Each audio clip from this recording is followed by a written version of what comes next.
أعوذ بالله من الشيطان الرجيم. بسم الله الرحمن الرحيم. والذين كفروا وكذبوا بآياتنا أولئك أصحاب النار هم فيها خالدون. يا بني إسرائيل اذكروا نعمتي التي أنعمت عليكم وأوفوا بعهدي أوف بعهدكم وإياي فارهبون. السلام علیکم ورحمۃ اللہ وبرکاتہ. سورۃ البقرہ آیت نمبر 39 اور 40 کی تطبیق. والذین واو پر ہونٹ گول ہوں گے، ہونٹوں کی گولائی سے واو ادا ہوتا ہے. والذین لام سمپل لام ہے، اس کو موٹانا پڑے. ذی یا مدہ ایک الف کے برابر، نون کا زبر لمبا نہ ہو. والذین ایسے نہیں پڑھنا. کفروا رو او مدہ. وکذبوا ذال کو نرمی سے پڑھنا ہے. بو او مدہ. بآیاتنا آیا کھڑے حرکات ہے، ایک الف کے برابر. نا یہاں پر مد ہے، مد کو ہم نے 3 الف کے برابر لمبا کرنا ہے، مد منفصل ہے. اولئک واو کے اوپر کچھ نہیں ہے تو اس کا مطلب ہے ہم نے اس کو نہیں پڑھنا. اولئک نہیں پڑھنا.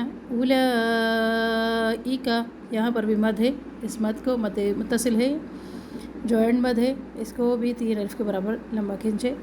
اولئک اصحاب النار. ہا کے اوپر کڑا زبر ایک الف کے برابر. با کے پیش کو نون مشدد سے ملانا ہے اور نون مشدد پر غنہ بھی کرنا ہے ایک الف کے برابر. پھر اس کے بعد الف مدہ ہے، اس کو بھی ایک الف کے برابر لمبا کر کے پڑھنا ہے. اچھا، ہم جیم پر اگر رکیں گے تو را ہماری موٹی ہوگی. نار تھوڑی سی زبان اوپر کی طرف چلی جائے گی. اگر ہم اس کو ملا کے پڑھتے ہیں اولئک اصحاب النار هم فیہا خالدون تو پھر را باریک ہوگی. ہم میم ساکن ہے، یہاں پہ زیادہ نہ رکے. ہم فیہا فی یا مدہ ہا الف مدہ. خو اور پڑھے، اس کو موٹا حرف ہے. خو کڑا زبر ہے اس کے اوپر. دو و مدہ اور آخر میں مد عرض سکون. آیت نمبر 40. یا بنی یا کے اوپر کھڑا زبر الف مدہ کے قائم مقام. بنی مدہ بھی ہے اور بڑی مد بھی ہے تو ہم نے 3 الف کے برابر اس کو لمبا کرنا ہے. اسرو سین میں سیٹی اور سختی. اسرائیل ای مدہ. اب لام کو دال سے بنانا ہے. اسرائیل اذکروا لز، اس میں شدت نہ ہو دال میں. لذکروا زبان کی نوک اوپر سامنے کے جو دو دانت ہے ان کے کناروں سے ہلکے سے زبان ٹچ ہوگی، اس میں شدت پیدا نہیں ہوگی. اسرائیل لذکروا. رو و مدہ. نعمتی عین وسط حلق سے ادا ہوگا، آواز کو رگڑ کاتی آواز آئے گی باہر کی طرف. اور یہاں پہ ہم لے کے جا رہے ہیں آواز کو. نعمہ. یلتی لام سمپل لام ہے، موٹا نہ کرے اس کو. تی یہاں پر بے ہے دوبارہ مد منفصل. انعمتو میں نون ساکن کا دھیان رکھے، ہلے نہیں. انعمتو میم ساکن کا بھی اور نون دونوں کا دھیان رکھے، دونوں نہ ہلے.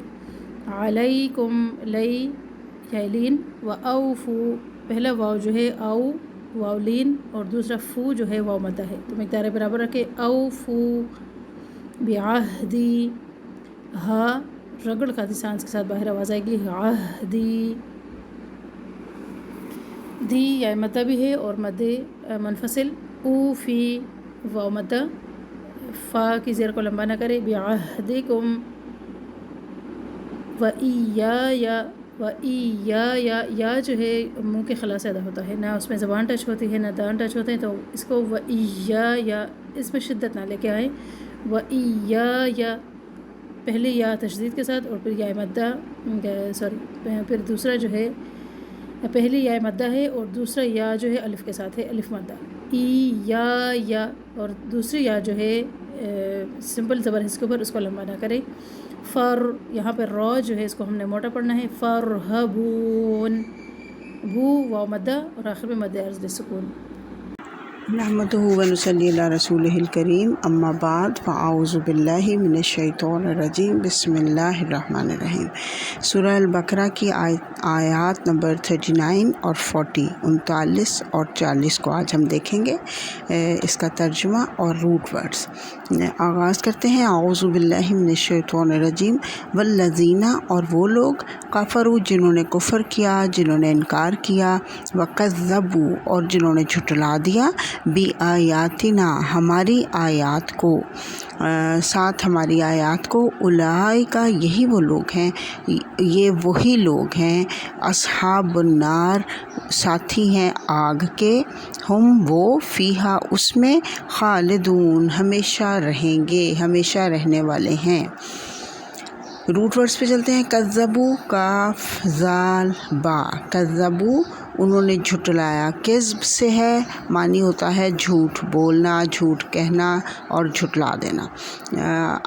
بآیاتنا، ساتھ ہماری آیات کے، آیات کا معنی ہوتا ہے واضح علامت یا نشانی، اور بلند عمارت کو بھی کہا جاتا ہے، اور ہر وہ کلام جو دوسرے سے الگ ہو، لکھی جانے والی چیز، یعنی کہ جو چیز لکھی جاتی ہے اور وہ دوسروں سے الگ ہو، ممتاز ہو، اس کو بھی کہا جاتا ہے۔ اسی لیے قرآن پاک کے اندر جو کلام ہے اس کو آیات کہا جاتا ہے، کہ یہ دوسری لکھی جانے والی چیزوں سے ممتاز ہے، الگ ہے اور فرق ہے۔ اس کے بعد ہے اصحاب۔ اصحاب کہتے ہیں آیاتنا کا میں نے شاید روٹ نہیں بتایا، حمزہ یا اس کا روٹ ہے، اور پھر اس کے بعد ہے اصحاب۔ اصحاب کا روٹ ہے صاد ہا با۔ اصحاب کا مطلب ہوتا ہے اہل، ساتھی، ہمیشہ ساتھ رہنے والا۔ اور النار، نون واو را، آگ کو کہا جاتا ہے، لیکن اس کے ساتھ ال لگا ہے، کیونکہ النار ہے نا، یہ ال لگا ہے، تو اس سے مراد خاص آگ ہے، یعنی جہنم کی آگ۔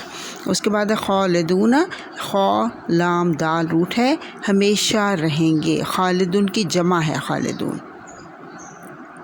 آیت نمبر 40 ہے۔ یا بنی اسرائیل، اے اسرائیل کے بیٹو، اذکروا، یاد کرو، نعمتی، میری نعمت کو، التی، وہ جو، انعمت، انعام کی میں نے، علیکم، تمہارے اوپر، واوفو، اور پورا کرو، وفا کرو، بعہدی، ساتھ میرے وعدے کو، اوفی، پورا کروں گا، بعہدکم، ساتھ جو وعدہ کیا تم سے، وإیایا، اور صرف مجھ ہی سے، فرحبون، پس ڈرو۔ اس میں یا بنی جو ہے، یہ پہلا یہ لفظ ہے، اس کا بنی کا جو روٹ ہے وہ با نون واو ہوتا ہے، اور جو یا اس سے پہلے آیا ہے، یہ حرف ندا ہے، کسی کو پکارنے کے لیے کہا جاتا ہے یا، یعنی اے کے بعد لفظ آیا بنی۔ بنی جو ہے یہ ابن کی جمع ہے، بنین، یہ بنین ہے، جو بنی ہے نا، یہ بنین سے بنی بن گیا۔ گرامر کی کچھ اصول اس کے اوپر لگے، جس کی وجہ سے یہ بنین سے بنی رہ گیا، تو اس کا مطلب ہوتا ہے اے، یا معنی اے، اور بنی میں نے بیٹو، اے بیٹو۔ اور اس کے بعد ہے اسرائیل۔ اسرائیل جو ہے یہ دو الفاظ کا مجموعہ ہے۔ اسرا کا مطلب ہوتا ہے بندے، عبد یعنی کہ بندہ، اور ایلا کا مطلب ہوتا ہے اللہ، یعنی اسرائیل، اللہ کے بندے۔ اسرائیل کا مطلب ہوتا ہے اللہ کے بندوں۔ یہ عبرانی لفظ، زبان کا لفظ ہے، یہ عربی زبان کا لفظ نہیں ہے، اور حضرت یعقوب علیہ السلام کا لقب تھا اسرائیل۔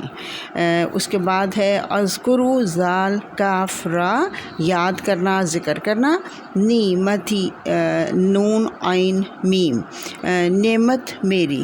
اب یہ میری ترجمہ میں کس کا کر رہی ہوں؟ نعمت کے بعد جو یا آئی اس کا مطلب ہوتا ہے میری یا میرا، تو نعمتی کا مطلب ہے نعمت میری، انعام میرا، اس کے بعد اللتی جو ہے یہ مؤنث کے لیے اسم موصولہ ہوتا ہے. اسم موصولہ کہا جاتا ہے جو دو اسماء کو ملانے کے لیے اسم استعمال کیا جاتا ہے نا، اس کو اسم موصولہ کہتے ہیں، جس کا مطلب ہمیشہ ہوتا ہے کسی کی بات ہو رہی ہوتی ہے نا تو بیچ میں ہم کہتے ہیں وہ جو، یا وہ جس کا، یا جس نے، یا جس کو، وہ جو جن کا، یہ جو الفاظ آتے ہیں نا ان کو اسم موصولہ کہتے ہیں. اردو گرامر میں بھی ہم نے پڑھے ہوئے ہیں اسم موصولہ. تو یہ عربی میں پھر یہ مختلف ہیں اسم موصولہ، جیسے جیسے آئیں گے میں ذکر کرتی رہوں گی. یہ اللتی جو ہے یہ مؤنث کے لیے استعمال کیا جاتا ہے کہ وہ پیچھے کس کی ذکر کس کا آیا تھا، نعمت کا. تو نعمت جو ہے وہ مؤنث ہے، اس لیے کہا جا رہا ہے کہ وہ نعمت جو میری، جو میں نے انعمتو انعام کیا علیکم تمہارے اوپر، اس کی بات ہو رہی ہے. پھر اس کے بعد ہے لفظ اوفو. اوفو واو فا یا اس کا روٹ ہے. اوفو کا مطلب ہوتا ہے وفا کرنا، پورا کرنا. بعہدی ساتھ میرا عہد. ایگزیکٹلی جیسے پیچھے یا آیا ہے اسی طرح سے نعمتی میں یا ہے، ایسے ہی یہاں پہ بھی یا کا مطلب میرا ہے. اور عہد ہے وعدہ، عہد جو ہم عام اردو میں بھی استعمال کرتے ہیں وہی لفظ ہے. پھر اس کے بعد ایک نیا لفظ ہے فرحبونا.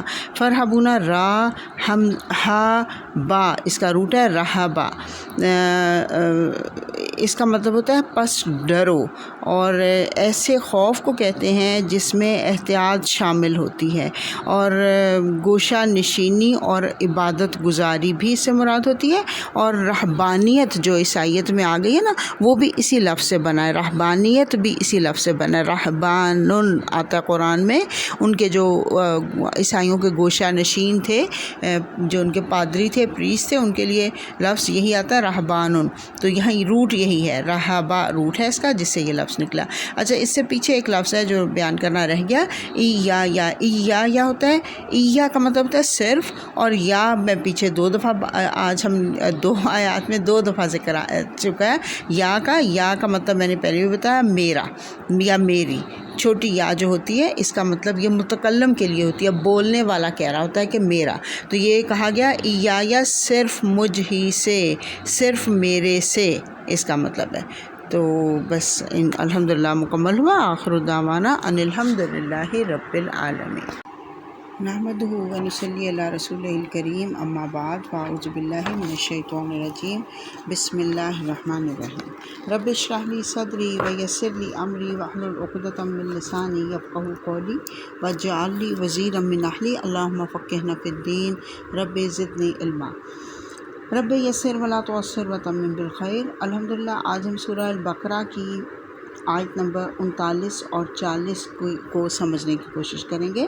آیت نمبر 39 شروع ہوتی ہے والذین، اور وہ لوگ کفروا جنہوں نے کفر کیا، جنہوں نے انکار کیا، وکذبوا اور جھٹلا دیا، بآیاتنا ساتھ ہماری نشانیوں کو، اولئک یہی وہ لوگ ہیں، اصحاب النار جو آگ کے ساتھی ہیں، ہم فیہا خالدون جس میں کہ وہ ہمیشہ ہمیش رہیں گے. اس آیت میں جو اللہ تعالیٰ کی وحی ہے، اللہ تعالیٰ کے احکامات ہیں اور اللہ تعالیٰ کا بتایا ہوا رستہ ہے، اس کو نہ ماننے والوں کا انجام بتایا جا رہا ہے.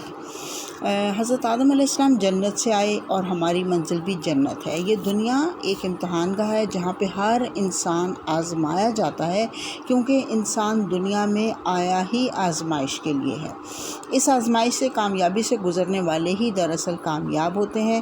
اللہ تعالیٰ ہر ایک کو کیوں آزماتے ہیں؟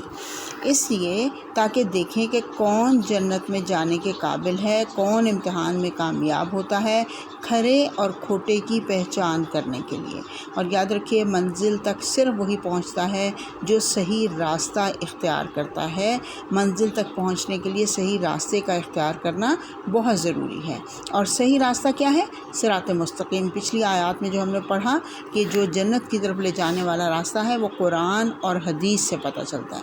جو بھی قرآن اور حدیث سے زندگی گزارے گا، کے مطابق زندگی گزارے گا اور قرآن اور حدیث کو ہی اپنا مطمع نظر بنائے گا، وہ اس کی آخرت کی زندگی بھی کامیاب ہوگی اور اس کی دنیا بھی بہترین ہو جائے گی. ہر انسان کی فطرت میں جنت کی خواہش ہے، لیکن ہر انسان اپنی اس خواہش کی تکمیل کے لیے کوشش نہیں کرتا، طلب نہیں کرتا، جستجو نہیں کرتا، قرآن کو نہیں کھولتا، ترجیحات کچھ اور ہیں، پریفرنسز کچھ اور ہیں، جنت کا شوق تو بہت ہے، تو پھر کیا کرتے ہیں کہ اس دنیا کو ہی جنت بنانے کے چکروں میں لگ جاتے ہیں اور آخرت کے انجام سے بے پرواہ ہو جاتے ہیں۔ اس آیت میں انہی بے پرواہ لوگوں کا ذکر ہے۔ یہ وہ لوگ ہیں جو اللہ کی دی گئی آزادی اور اختیار کا غلط استعمال کرتے ہیں۔ یہ اللہ کا بہت بڑا احسان ہے کہ ہمیں پیدا کر کے یوں ہی چھوڑ نہیں دیا، بلکہ ساتھ ساتھ آسمانی صحیفے اور انبیاء کرام کو بھیجا تاکہ ہم گمراہی کے راستے سے بچ سکیں، اور گمراہی کا راستہ جو آگ کی طرف جاتا ہے اور جو جہنم کی طرف جاتا ہے، بدقسمت لوگ جب اللہ اور اس کے رسول صلی اللہ علیہ وسلم کی احکامات کا انکار کر دیتے ہیں، اپنی خواہشات کے غلام بن جاتے ہیں، خواہشات کی پیروی کرتے ہیں، دنیا کو جنت بنانے کی فکر میں لگے رہتے ہیں، حتیٰ کہ حلال اور حرام کو بھی بھول جاتے ہیں۔ فرمایا جا رہا ہے کہ یہی وہ لوگ ہیں جو اللہ کی قرآن کی آیات کو جھٹلانے والے لوگ ہیں۔ اس سے مراد قرآن کی آیات کو جھٹلانا بھی ہے اور اللہ کی نشانیوں کو جھٹلانا بھی ہے، کیونکہ آیات کا مطلب نشانیاں بھی ہوتا ہے اور آیات کا مطلب قرآن کی آیات بھی ہے۔ تو وہ لوگ جو اللہ کی نشانیوں کو جھٹلاتے ہیں، وہ لوگ جو قرآن کی آیات کو جھٹلاتے ہیں، اللہ نے کہا کہ وہی لوگ ہیں جو کہ اصحاب النار ہیں، جہنم کے ساتھی ہیں، اور اس سے بھی بڑی ان کے لیے بدبختی یہ ہے کہ ہم فیہا خالدون، وہ وہاں ہمیشہ ہمیش رہیں گے۔ ان کو جہنم میں ڈالنے کے بعد جہنم کا ڈھکن اوپر سے بند کر دیا جائے گا، جیسے اوون کے اندر کوئی چیز رکھ کے اس کو بند کر دیا جاتا ہے نا، پھر وہ کھلتا نہیں ہے، نہ کوئی چیز اندر جا سکتی ہے نہ کوئی چیز باہر نکل سکتی ہے، بالکل ایسے ہی ان لوگوں کو جہنم میں دھکیل کے جہنم کے دروازے بند کر دیے جائیں گے۔ استغفر اللہ العظیم۔ اللہم اجرنا من النار، اللہم انا اعوذ بک من عذاب جہنم۔ آیت نمبر 40 ہے، یا بنی اسرائیل اذکروا نعمتی التی انعمت علیکم، اے بنی اسرائیل یاد کرو میری وہ نعمت جو میں نے تم پر انعام کی تھی۔ بات کی جا رہی ہے بنی اسرائیل کی۔ بنی اسرائیل کو پہلے سمجھ لیتے ہیں، بنی اسرائیل کون ہے؟ مدنی صورت ہے، مدینہ میں نازل ہوئی جہاں بنی اسرائیل رہتے تھے۔ بنی اسرائیل کا مطلب ہے اسرائیل کا بیٹا۔ بنی جو ہے بنین سے ہے، بنین جمع ہوتی ہے ابن کی، اور بنین بیٹوں کو کہا جاتا ہے، تو اسرائیل کے بیٹوں کہاں گیا۔ اسرائیل کون ہے؟ اسرائیل جو ہے عبرانی زبان کا لفظ ہے، اسرا کہا جاتا ہے بندے کو، عبد کو، اور ایل کہا جاتا ہے اللہ کو عبرانی زبان میں، گویا کہ یہ ہوا عبداللہ، اللہ کا بندہ، اللہ کا بیٹا۔ تو یہاں پہ کہا گیا اللہ کا بندہ، اللہ کا بندہ اس کا مطلب ہے، اور اس میں یہاں پہ اس جگہ پہ آیت نمبر 40 میں اللہ تعالیٰ نے بنی اسرائیل کا تذکرہ شروع کر دیا ہے۔ بنی اسرائیل سے ہی خطاب کیا جائے گا اور آگے چل کے بھی انہی سے خطاب کیا جائے گا۔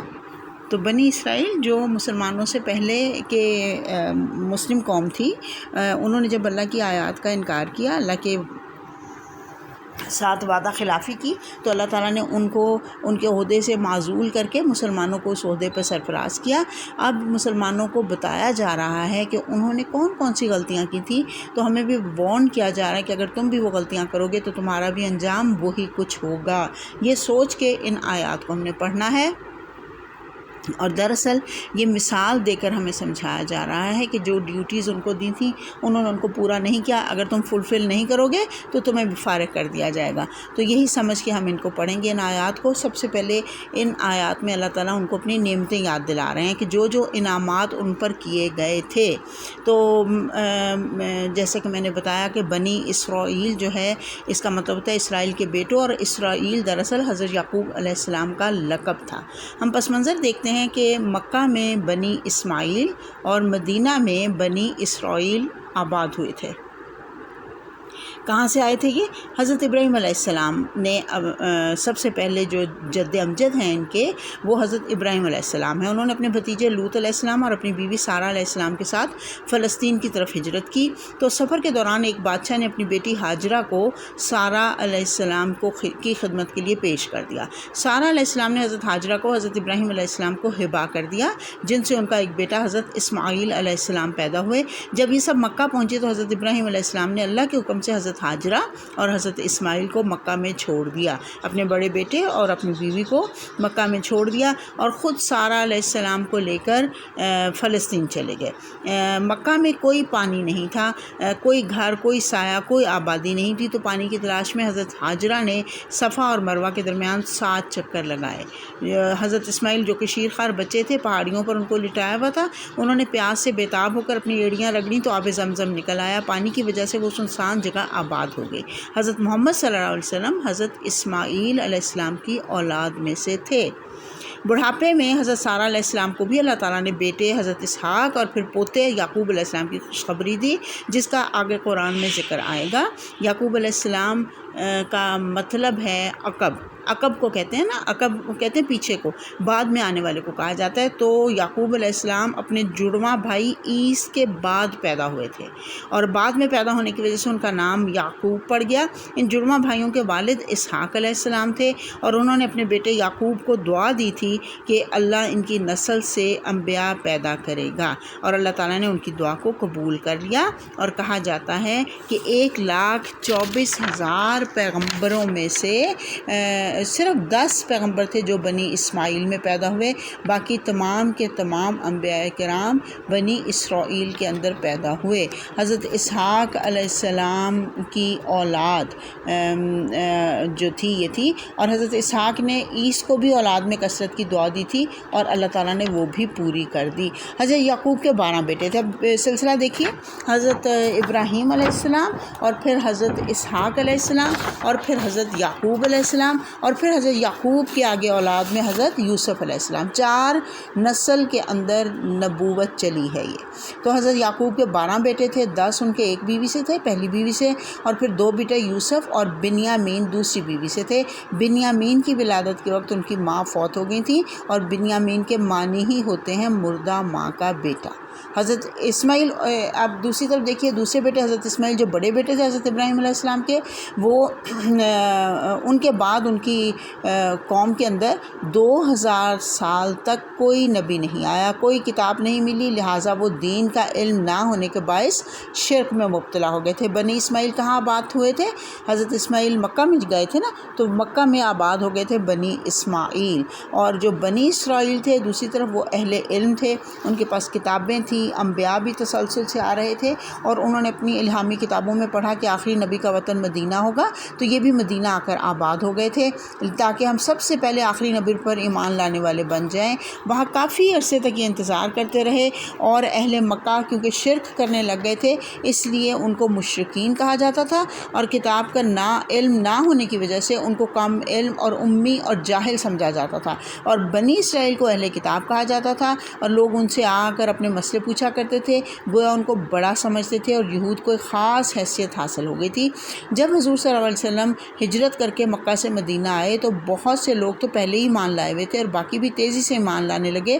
تو یہود نے سوچا کہ اس نبی کا ہی تو انتظار کر رہے تھے، لیکن یہ تو بنی اسماعیل میں پیدا ہو گیا، اگر ہم ان پر ایمان لے آئیں تو ہماری چودراہٹ ختم ہو جائے گی، ہماری بڑائی ختم ہو جائے گی، اور ہماری سرداری چلے جائے گی، اور ہم چھوٹے ہو جائیں گے، تو اس نبی کا یکسر انکار کر دو۔ وہ کہتے تھے ہم علم والے ہیں، اہل کتاب ہیں، اور بنی اسماعیل امی ہیں، جاہل ہیں، ہم سے مسئلے وغیرہ پوچھنے آتے ہیں تو ہم سے کمتر حقیر ہیں، ہم ان کو نہیں مانتے۔